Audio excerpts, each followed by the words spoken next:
احمد مسعود ویل له طالبانو سره خبرو ته هیله مند دی.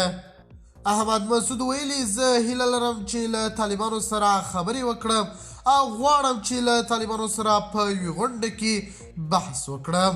خو احمد مسعود دا نه ښکاره کړې نه ده چې د کومې خبرې لپاره به طالبانو سره بحث کوي، خو هغه هیله مند شوی دی چې له طالبانو سره خبرې وکړي.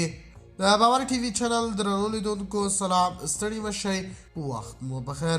هیله لرم چې جوړ او روغ به یې په سر کې یادونه کوم. که باور ټي وي چینل مو نه وي سبسکرایب کړی، په درنښت سره باور ټي وي چینل سبسکرایب کړئ. د طالبانو د مخالفي وسلوالې ډلې مشر احمد مسعود وایي هیله مند ده چې له طالبانو سره په سوله ییز ډول خبرې وکړي، خو نوموړي په عین حال کې خبرداری ورکړې چې که ونه شوه نو وسلوالې جګړې ته هم چمتو دی.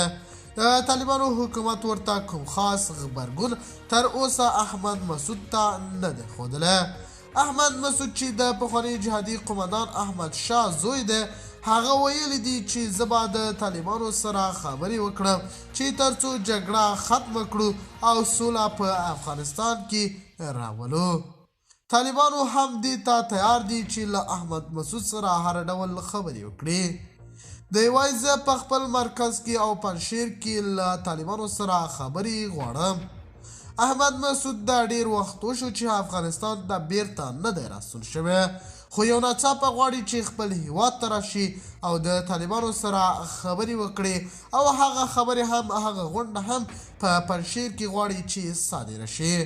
خو طالبانو کوم څه نه دی ویلي او نه هم د طالبانو د احمد مسعود سره د ناستې په هکله کوم خاص غبرګون او یو خاص څه هم نه دی ویلي. د باور ټي وي چینل درنو لیدونکو دا اوس زموږ ته دې مهال چمتو کړی خبر.